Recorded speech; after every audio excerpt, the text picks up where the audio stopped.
Radio Kantipur, radio राष्ट्रको। भारतले द्विपक्षीय सम्झौता पालना नगर्दा गण्डक नहरबाट वर्षै पछि ठूलो क्षति, पानीको निकासमा तह निर्धारण गर्न नसक्दा 3963 बिघा जमिन डुबानमा। विकास निर्माणका ठूला आयोजना हत्याउन बिचौलियाको काम गर्दै आएका सुशील भट्टलाई लगानी बोर्डको जिम्मा, भट्टसँग न्यूनतम अनुभव समेत नभएको आरोप। रेलवेको पूर्वाधार निर्माण सम्बन्धी ठेक्का प्रक्रिया रोक्न उच्च अदालत पाटनको अल्पकालीन अन्तरिम आदेश, सीमित ठेकेदारले मात्रै लाभ हुने गरी टेन्डर आह्वान भएको विषयमा सरकारी पक्षको लिखित जवाफ माग। खोजी जारी रहे पनि कोभिड-19 विरुद्धको खोप नै पत्ता नलाग्ने अवस्थाका लागि समेत विश्व तयार हुनुपर्ने डब्ल्युएचओको भनाई। र दरबन्दीको दुःखमा राखेपाका तालिम विभाग, प्रशिक्षक नहुँदा ग्रास रुटका कार्यक्रमहरू प्रभावित। नमस्कार, कान्तिपुर डायरीका साथमा साथी केशु र म अनिल। समाचार अब विस्तारमा। हरेक वर्षायाममा चर्चामा रहने गण्डक नहरमा यसपटक नारायणी नदीको बहाव उच्च रहँदा 4,40,000 क्युसेक पानी बग्यो। त्यहाँ नहरमा बनाइएको बाँधबाट दक्षिणपट्टिको पानी भारतको बिहारतिर जान्छ भने उत्तरको पानी नेपाली भूमि हुँदै उत्तर प्रदेश पुग्छ।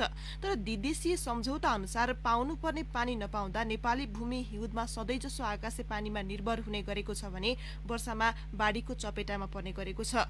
गण्डक सम्झौता अन्तर्गत नेपाल गण्डक पश्चिम नहर सिंचाई का संयोजक हैदर मोमिन भन्नुहुन्छ, हाम्रो वर्षे बालिका बेलामा पानीको निकासमा तह निर्धारण गर्न नसक्दा सिंचाई भन्दा बढी बाढी खनिएको छ भने हिउँदमा हामीलाई चाहिएका बेला पानी नै दिइदैन। सम्झौतामा हामीले हाम्रो 8,700 हेक्टर जमिन सिंचाई गर्न 300 क्युसेक पानी पाउनु पर्नेमा यो शर्त र अनुपात कहिल्यै मिल्न सकेको छैन। हैदरका अनुसार यो नहरबाट नवलपरासी पश्चिमका 400 हेक्टर भूभागमा मात्रै सिंचाई सुविधा पुगेको छ। सम्झौताभित्रकै पिपरपाटी पर्सौनी जल उपभोक्ता समिति मार्फत पानी सुस्तार प्रतापपुर गाउँपालिकाभित्र नहरमा बग्ने गर्छ। यो नहरबाट 1,650 हेक्टर जमिनलाई पुग्ने 66 क्युसेक पानी दिनुपर्नेमा 2 वर्ष यता नेपाली भूभागमा पानी दिनै छाडिएको छ। उपभोक्ता समितिका प्रमुख लोरित यादवका अनुसार नहर अन्तर्गत महलबारी मुहानबाट 44 क्युसेक र सुरजपुरा मुहानबाट 22 क्युसेक पानी नेपालतर्फ छाडिनुपर्ने हो।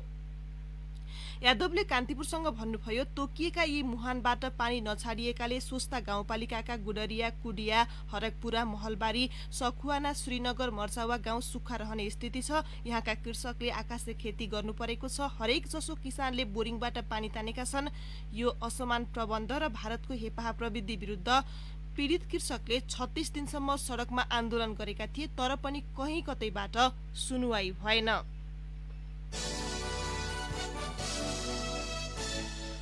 सिंहदरबारबाट निस्किएपछि राष्ट्रिय योजना आयोगको बा 2J1645 नम्बरको सरकारी गाडी प्राय कमल पोखरी स्थित होटल मार्को पोलो पुग्ने गर्छ, जहाँ सरकारका योजना बनाउने बारे कुनै कार्यक्रम हुँदैन। बरु होटलको एउटा कोठामा रहेको एक निजी कम्पनीको कार्यालयमा विकास आयोजनाहरू र सरकारी ठेक्का कसरी हत्याउने भन्ने योजना बनिरहन्छ। योजना आयोगको सदस्य भइसकेपछि पनि करिब 27 महिनादेखि यही काममा सक्रिय सुशील भट्टराईलाई सरकारले थप प्रोत्साहन गरिरहेको छ। अर्थात् हिजो बसेको मन्त्री परिषद बैठकले भट्टराईलाई लगानी बोर्डको प्रमुख कार्यकारी अधिकृत सीईओमा नियुक्त गर्ने निर्णय गरेको छ। मन्त्री परिषद बैठकमा सहभागी एक मन्त्रीले भने, बैठकमा प्रधानमन्त्रीले शैक्षिक योग्यता, व्यवस्थापन र अन्य मूल्याङ्कनमा उहाँको नाम 1 नम्बरमा रहेको सुनाउनु भयो। त्यसपछि बोर्डको सीईओमा नियुक्त गर्ने निर्णय भएको हो।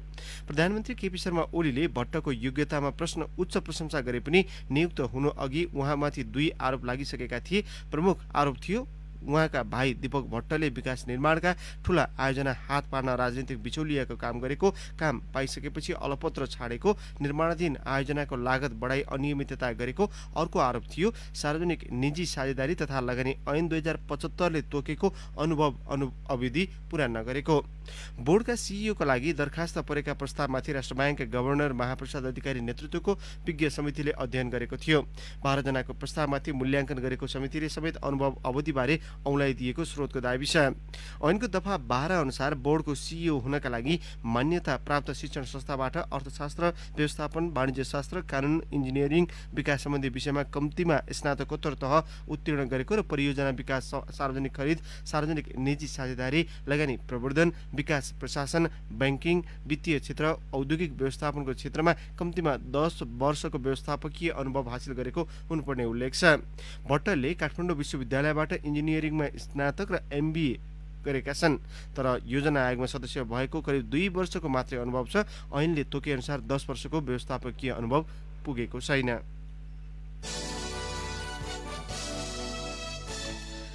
उच्च अदालत पाटनले तत्कालका लागि रेलवेको पूर्वाधार निर्माण सम्बन्धी ठेक्का प्रक्रिया रोक्न अल्पकालीन अन्तरिम आदेश जारी गरेको छ। न्यायाधीश शान्ता सेडाई सापकोटाको इजलासले आगामी 26 गतेसम्मका लागि टेन्डर सम्बन्धी काम यथास्थितिमा राख्न आदेश जारी गरेको हो। आदेशमा भनिएको छ, बोलपत्र सूचना र सो सम्बन्धमा भए गरेका सम्पूर्ण निर्णय तथा काम कारबाही हाललाई कार्यान्वयन नगरी यथास्थितिमा राख्नु भनी विपक्षीका नाउँमा अल्पकालीन अन्तरिम आदेश जारी गरिदिएको छ। तेजकुमार कुरुम्बाङले मेट्रो रेल तथा मोनोरेल विकास आयोजना विरुद्ध उच्च अदालत पाटनमा मुद्दा हाल्नु भएको थियो। उहाँले सीमित ठेकेदारलाई मात्रै लाभ हुने गरी टेन्डर आह्वान भएकाले त्यसको खारेजीको माग गर्नुभएको थियो। उच्च अदालत पाटनले सरकारी पक्षको लिखित जवाब पनि मागेको छ। अदालतको आदेश बमोजिम काम स्थगित हुने रेल विभागका महानिर्देशक बलराम मिश्रले बताउनुभयो। उहाँले भन्नुभयो, यो अदालती प्रक्रियामा गयो, अब जे फैसला गर्छ त्यही अनुसार अघि बढ्नेछौं। मैले न्याय निरूपण गराएपछि मात्र ठेक्का गर्छु भनेको पनि थिएँ। अदालतमा पुगेकाले यसको टुङ्गो चाँडै लाग्ने उहाँले बताउनुभयो। पूर्व पश्चिम विद्युतीय रेलमार्ग निर्माणमा सीमित निर्माण व्यवसायीले ठेक्का पाउने गरी टेन्डर आह्वान भएको थियो। रेलमार्गको सुरु बिन्दु झापाको काँकडभिट्टाबाट सुनसरीको इनरुवासम्मको 105 किलोमिटर ट्र्याक बेल्ट माटो भर्ने काम तयार गर्न भन्दै 34 अर्ब रुपियाँको टेन्डर आह्वान गरिएको थियो। 54 वटा खण्डलाई 2 पटक गरेर ठेक्का आह्वान गरिएको छ।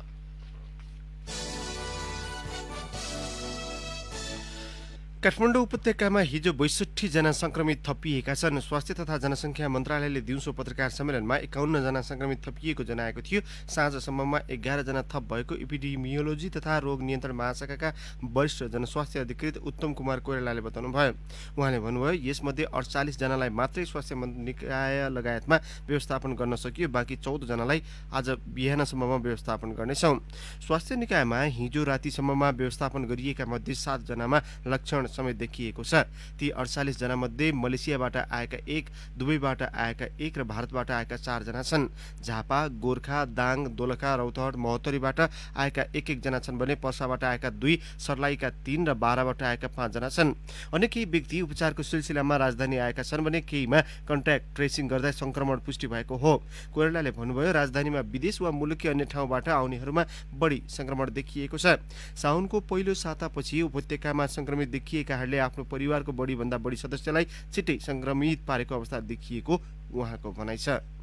वीरगञ्ज महानगरपालिका 11 श्रीपुर स्थित ओडा प्रहरी कार्यालयले साउन 2 गते 5 भारतीय नागरिकलाई पक्राउ गर्यो। अभद्र व्यवहार गरेको आरोपमा पक्राउ परेका 5 जना वीरगञ्जका औद्योगिक क्षेत्रमा भारतीय कामदार ओसार थिए। थुनामा राख्नु अघि गरिएको पीसीआर परीक्षणमा सबैमा कोरोना संक्रमण देखिएपछि प्रहरी झस्किए। 8 गतेबाट 48 प्रहरी कार्यरत चौकी नै सिल गरियो। थुनामा रहेकाबाट संक्रमण सरेको हुन सक्ने आशंकामा सबै प्रहरीको पीसीआर परीक्षण गर्दा एक हवलदारमा संक्रमण पुष्टि भयो। यसरी 12 दिनसम्म सिल भएको प्रहरी चौकी सोमबारबाट फेरि सञ्चालनमा आएको छ। इन्सपेक्टर दीपक शाहका अनुसार सिलबन्दीका बेला चौकीमा आउने दैनिक करिब 100 सेवाग्राहीलाई जिल्ला प्रहरी कार्यालय जाने व्यवस्था मिलाइएको थियो। श्रीपुर चौकीको दृष्टान्तले कोरोना संक्रमणका कारण जनतासँग प्रत्यक्ष जोडिएर सेवा दिने प्रहरीहरू कसरी काम गरिरहेका छन् भन्ने मात्र बुझाउँदैन, कसरी संक्रमणको खतरामा छन् भन्ने पनि बुझाउँछ। प्रहरी प्रधान कार्यालयमा पछिल्लो 1 सातामै 72 जना संक्रमित देखा पर्नु र भारतसँग सीमा जोडिएका नाकामा खटिएका प्रहरीमा संक्रमण बन्नु, हिजो मात्रै संक्रमणको उच्च जोखिम रहेको प्रदेश 2 का 2 ब्यारेक सिलबन्दी गरिनुले प्रहरी संक्रमणको उच्च जोखिममा रहेको देखाउँछ।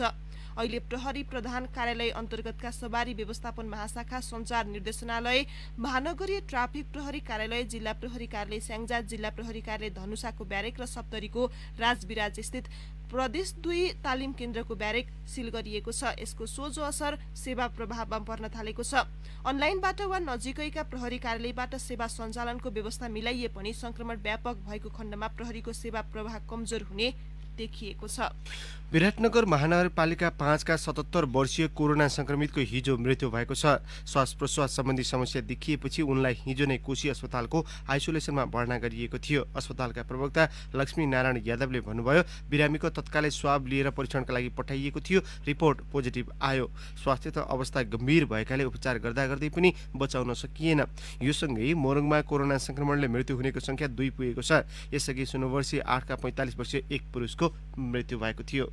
मुलुकको मध्यभागमा पर्ने भएकाले औषधि, किराना सामान, खाद्यान्न र औद्योगिक उत्पादन देशैभरि ढुवानी गर्ने मुख्य सहर हो वीरगञ्ज। सूर्य नउदाउँदै राति अबेरसम्म सवारी साधनको चर्को हर्न सुनिने सहरको बीच भागमा रहेको त्रिभुवन राजमार्ग अहिले चकमन्न छ। राजमार्गको वीरगञ्ज भन्सारदेखि गण्डक चोकसम्मको सडक खण्डमा अहिले सवारीको कर्कश हर्न सुनिँदैन, न त आदर्श नगरमा रहेको ट्रान्सपोर्ट एरियामा कामदारले ट्रकमा वस्तु नै लोड गरेको देखिन्छ। आयात निर्यातका लागि भन्सार कार्यालय खुलै रहे पनि सहर चाहिँ ठप्प छ। सामान्य अवस्थामा बिहानदेखि रातिसम्म भिडभाडले अस्तव्यस्त रहने दुवै भन्सार कार्यालय अहिले दर्शक बिनाको फुटबल प्रतियोगिता चाहिँ देखिन्छन्। व्यापारिक चरित्र भएको सहर साउन 10 देखि फेरि अनिश्चितकालीन निषेधाज्ञामा छ। वैशाख जेठको तुलनामा निषेधाज्ञा उल्लङ्घन गर्ने सहरवासी समेत घटेका छन्। कान्तिपुर डायरीमा अब ब्रेकको पालो। कान्तिपुर डायरीमा अब बाँकी प्रसङ्ग। सुरुमा कान्तिपुर सविस्तार। कान्तिपुर सविस्तार। लिपुलेक, लिम्पियाधुरा, कालापानी लगायतका नेपाली भूमि फिर्ताका लागि सरकारी तर्फबाट भइरहेका पहलले सार्थकता पाउन सकेको छैन। कोरोना संक्रमणको बहाना र नेपालले जारी गरेको प्रशासनिक नक्साप्रति असन्तुष्टि जनाउँदै भारत वार्ताको टेबलमा आउन आनाकानी गरिरहेको छ। यो बीचमा सरकारले पत्र मार्फत वार्ताका लागि पटक पटक आग्रह गरे पनि भारतबाट त्यसको सकारात्मक जवाफ नआउँदा सरकारी अधिकारीहरू पनि मौन प्राय देखिन थालेका छन्। भनिन्छ तातेको फलाममा घन ठोक्यो भने मात्रै त्यसले आकार लिन्छ, तर पछिल्लो समय सीमा विवाद बिस्तारै सेलाउँदै गएको त होइन भन्ने चिन्ता समेत सुरु भएको छ। भारत र नेपाल बीचको सीमा विवाद दुई देशको संवादहीनताका कारण पछिल्लो समय मत्थर जस्तो देखिएको छ। तर उचित कूटनीतिक वार्ता र छलफल बिना यो समस्या त्यसै समाधान हुँदैन। सीमा सम्बन्धी विवादमा हाल बाहिर देखिए जस्तो संवादहीनताको अवस्था चिन्ताजनक रहेको परराष्ट्र मामिलाका विज्ञ डाक्टर दिनेश भट्टराई बताउँछन्। भारततिर त त्यसै सेला छ, गभर्नमेन्ट त बोलेकै छैन, हामी मात्रै बोलिरहेछौँ। एक कुरो सोच्नुपर्ने त एकदम शोचनीय अवस्था हो यो। भारत र नेपालको बीचमा यस्तो संवादहीनता गम्भीर कुरो हो। त्यसैले चाहिँ शोचनीय अवस्थामा हामी पुगेका छौँ जस्तो लाग्न थाल्यो। सीमा अतिक्रमणको विषय नेपालले उठाए पनि भारतीय परराष्ट्र मन्त्रालयका प्रवक्ताले बाहेक भारतको उच्च राजनैतिक तहबाट कुनै औपचारिक भनाई सार्वजनिक भएको छैन, जसले भारतको प्राथमिकता नेपालसँगको कूटनीति नरहेको स्पष्ट हुन्छ। भारत मामिला जानकार कान्तिपुर कर्मी सुरेश राज न्यौपाने दिल्लीको काठमाडौँ प्रतिको दृष्टिकोणलाई यसरी व्याख्या गर्छन्। नेपालमा जुन जे जस्ता घटनाक्रमहरू भए त्यो चाहिँ दिल्लीले रुचाएका घटनाक्रम होइनन्। अरू दोस्रो कारण अहिले भारतको जुन प्राथमिकता कोभिड-19 को जुन महामारी त्यसले चाहिँ भारतमा एक किसिमको चिन्तामा पुर्याएको देखिन्छ। अर्को तेस्रो महत्त्वपूर्ण कुरा चीनसँगको पछिल्लो सम्बन्ध हो। चीनसँगको सम्बन्धमा एक किसिमको चितोपन छ। भारतको गलवान भ्यालीको त्यो घटना भयो। भारत सरकारको प्राथमिकता चाहिँ ती विषयहरूमा केन्द्रित छ। भूराजनीतिक विषयहरू जसरी अमेरिकासँग सम्बन्ध लगायत विभिन्न विषयहरूले चाहिँ अहिले नेपालसँग छलफल गर्ने र वार्ता गर्ने, नेपालसँग इङ्गेज हुने विषयहरू चाहिँ अहिले चाहिँ दिल्लीका लागि प्राथमिकतामा परेको देखिँदैन। नेपाल भारत सम्बन्धमा हाल सरकारबाट पछिल्लो समय गम्भीर पहल हुन नसकेको स्वयं सरकारी अधिकारी स्वीकार्छन्। सचिव स्तरीय वार्ताका लागि समेत भारतले विभिन्न बहाना बनाइरहेको सन्दर्भमा तत्काल त्यो भन्दा माथिल्लो तहमा वार्ता असम्भव प्राय रहेको परराष्ट्र मन्त्रालय बताउँछ। सरकार र राजनीतिक नेतृत्वले व्यक्तिगत इच्छालाई राष्ट्र र राष्ट्रियता भन्दा माथि राखेर हिँड्ने भएकाले समेत सीमा विवादको मुद्दा पछिल्लो समय गौण बनेको परराष्ट्र मामिला विज्ञ डाक्टर जनार्दन आचार्यको भनाइ छ। हामीहरूले केलाई प्राथमिकता दिनुपर्ने, कसलाई निरन्तरता दिनुपर्ने, यो सबै कुराहरू अरू मुलुकमा हेर्नुहोस् प्रक्रियागत रूपमा आफै भइरहेको हुन्छ, विभिन्न निकायले गर्छ। हाम्रो यहाँ त के भयो त भन्दाखेरि प्रत्येक चिज कसैको इच्छामा, कसैको इच्छाभन्दा पनि हुँ भन्छ नि, एकैपल्ट जोसमा आयो, केही चिज बोल्यो, न त्यसको पछाडि प्लानिङ छ, न त्यसको पछाडि सोच छ।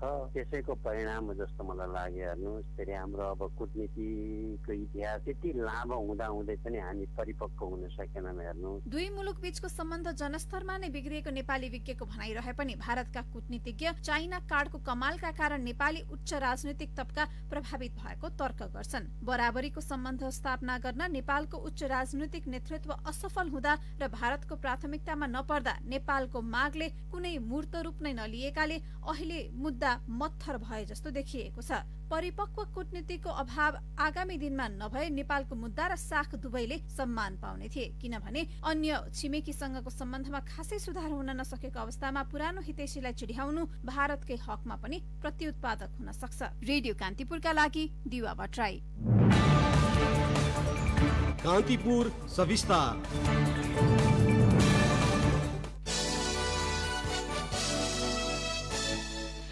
राजधानी विभागले ई पासपोर्ट छाप्न आह्वान गरेको ठेकामा 4 विदेशी कम्पनीले प्रस्ताव पेश गरेका छन्। विभागले 4 कम्पनीको प्रस्ताव शुक्रबार खोलेको हो। विभागले 3 वर्षमा 20 लाख ई पासपोर्ट छाप्ने गरी ठेक्का सूचना निकालेको थियो। 4 कम्पनीको आर्थिक प्रस्ताव खोले पनि आर्थिक, प्राविधिक र अनुभव पक्षको मूल्याङ्कनका लागि करिब 2 साता लाग्ने विभागले जनाएको छ। पासपोर्ट छाप्न फ्रान्सेली कम्पनी आइडेमिया, अमेरिकी कम्पनी HID ग्लोबल, चिनिया कम्पनी आइसिनो र जर्मन कम्पनी मुलबर ID सर्भिसेसले प्रस्ताव हालेका छन्।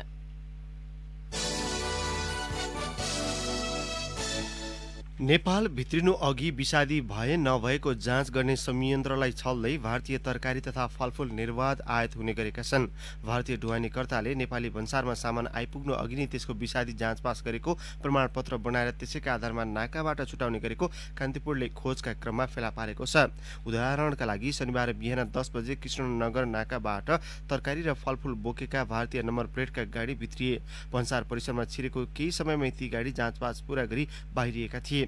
भन्सारदेखि केही किलोमिटर अगाडि कृष्णनगर चन्द्रौटा सडक खण्डमा भेटिएका ती गाडीका चालकले आफूले ढुवानी गरेका तरकारी र फलफूलको अघिल्लो दिन शुक्रबार नै बुटवलस्थित विषादी अवशेष द्रुत विश्लेषण प्रयोगशालाबाट जारी गरिएको स्वास्थ्यकर प्रमाणपत्र र कृष्णनगर क्वारेन्टाइनले अनुमति दिएको स्वास्थ्य प्रमाणपत्रको सिफारिस देखाएका थिए। गाडीबारे कान्तिपुरले जिज्ञासा राखेपछि भन्सार प्रमुख कृष्णप्रसाद पौडेलले भन्नुभयो, यस्तो त हुनु नपर्ने हो, विषादी परीक्षणको रिपोर्ट आउन कम्तीमा 5-6 घण्टा त लाग्छ नै। भन्सार एजेन्ट र कर्मचारीको मिलेमातोमा मात्रै यस्तो काम सम्भव हुने भन्दै उहाँले यसबारे बुझ्ने प्रतिक्रिया दिनुभयो।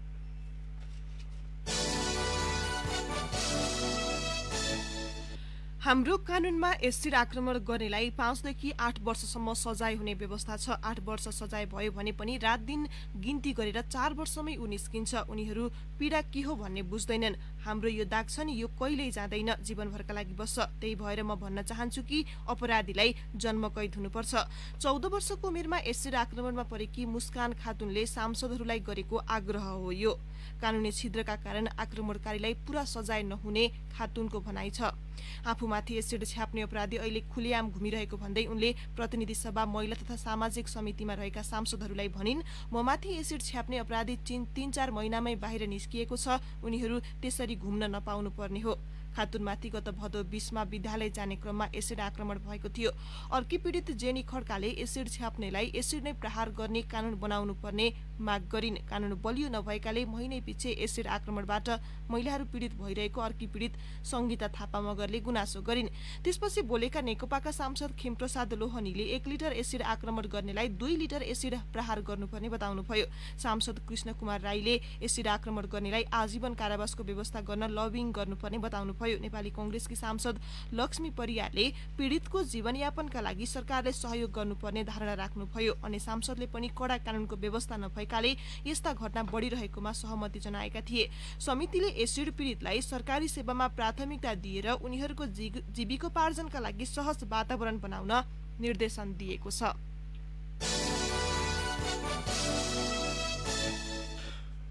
कोरोना नियन्त्रणमा सबल व्यवस्थापनको माग गर्दै आमरण अनसन बसिरहेका इनफ इज इनफका अभियन्ता ईलाई अस्पताल भर्ना गरिएको छ। स्वास्थ्य बिग्रिएपछि अनसनको 17औं दिनमा हिजो उनलाई ह्याम्स अस्पताल भर्ना गरिएको हो। उनी साउन 3 गतेदेखि बसन्तपुर दरबार क्षेत्रमा दोस्रो चरणको आमरण अनसनमा थिए।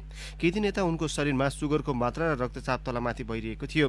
पिसाबमा एसिटोनको मात्रा पनि बढेको अभियानका अर्का सदस्य आलोक सुवेदीले जानकारी दिए। चिकित्सकले केही दिन अघिबाटै अस्पताल भर्ना हुन आग्रह गरे पनि उनले मानेका थिएनन्।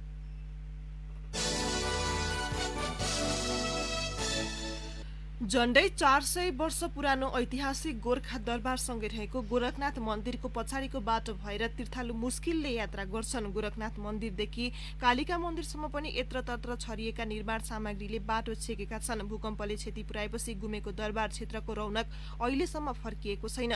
भूकम्पको 30 महिनापछि दरबार पुनर्निर्माण सुरु भए पनि कहिले सकिन्छ यसै भन्न सकिन्न। एकाधको संख्याका कामदार मन्दिर वरपर टाकनटुकन काम गरिरहेका देखिन्छन्। काम थालेको 33 महिनामा बल्ल भुइँतलाको काम अन्तिम चरणमा पुगेको छ।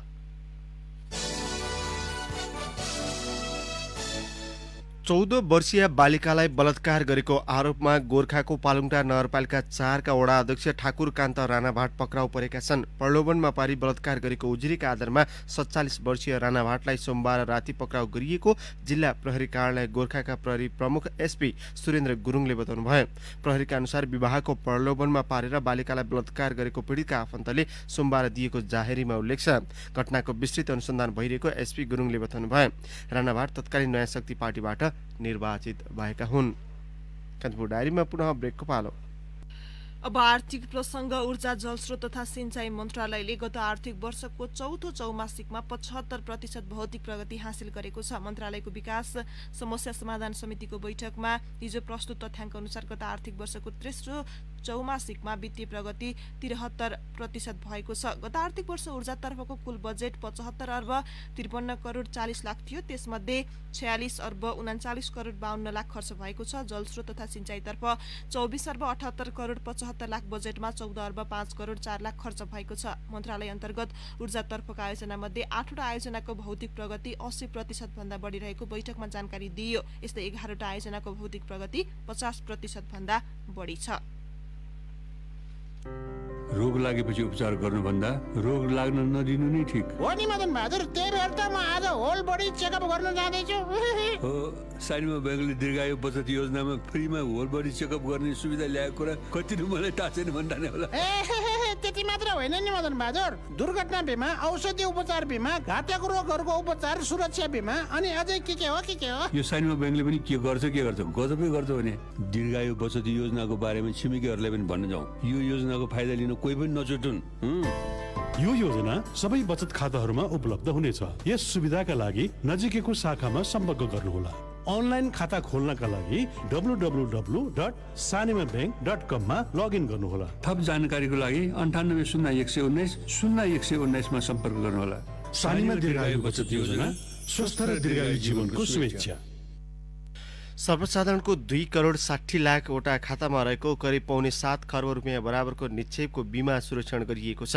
व्यक्तिगत खातामा रहेको निक्षेपको प्रति खाता न्यूनतम 3 लाख रुपियाँ बिमा गर्नुपर्ने प्रावधान अनुसार गत असारसम्ममा 6 खर्ब 98 अर्ब रुपियाँ बिमा भएको निक्षेप तथा कर्जा सुरक्षण कोषका प्रमुख कार्यकारी अधिकृत विष्णुबाबु मिश्रले बताउनुभयो। अघिल्लो आर्थिक वर्षको तुलनामा गत आर्थिक वर्ष यो रकम करिब 86 अर्ब रुपियाँले बढी हो।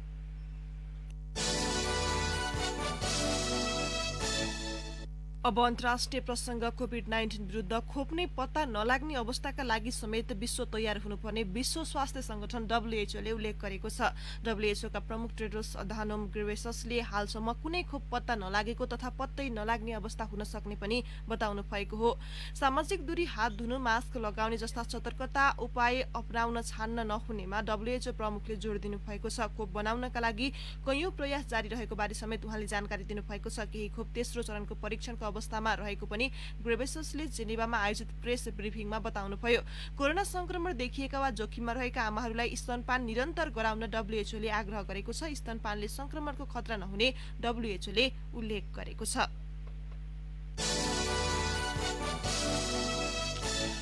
अब एउटा खेल प्रसङ्ग। राष्ट्रिय खेलकुद परिषद राखेपले 2015 सालमा स्थापना भएपछि त्यस अन्तर्गत 2 विभाग बने, प्रशासन र तालिम तथा प्रशिक्षण।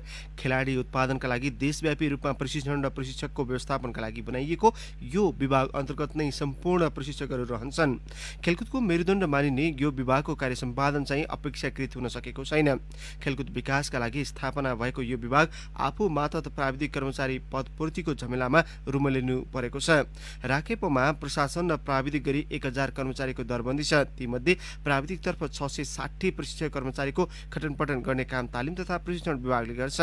प्रशिक्षकको पदपूर्ति, व्यवस्थापन, प्रशिक्षण, प्रतियोगिता सञ्चालन तथा प्रशिक्षक प्रशिक्षणको काम पनि यही विभाग अन्तर्गत पर्छ।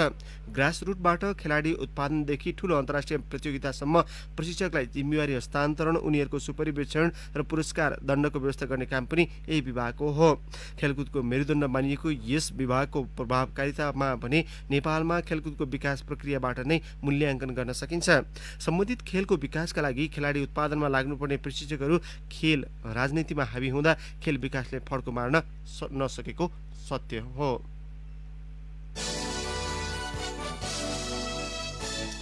अब मौसम सम्बन्धी जानकारी। आज मुलुकभर सामान्य बदली रही मध्यम वर्षाको सम्भावना रहेको जल तथा मौसम पूर्वानुमान महाशाखाले जनाएको छ। दिउँसो 1 बजेसम्म भने घाम लाग्ने महाशाखाका मौसमविद मन्जु बासीले बताउनुभयो। साथै प्रदेश 1 बागमती र प्रदेश 5 का केही स्थानमा भारी वर्षाको सम्भावना रहेको पनि महाशाखाको अनुमान छ। केही बेर अघि 20.4 डिग्री सेल्सियस मापन गरिएको काठमाडौँ उपत्यकाको अधिकतम तापक्रम आज 30 डिग्री सेल्सियससम्म पुग्नेछ। सूर्योदय बिहान 5 बजेर 29 मिनेटमा भयो भने सूर्यास्त भरे साँझ 6 बजेर 51 मिनेटमा हुनेछ।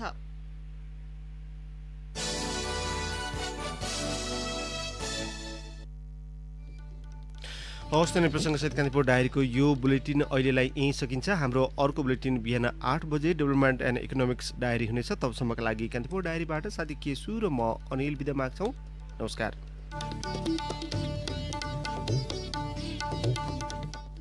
हालको यस बदलिदो परिस्थितिलाई सहज बनाउन र यहाँहरूको यात्रामा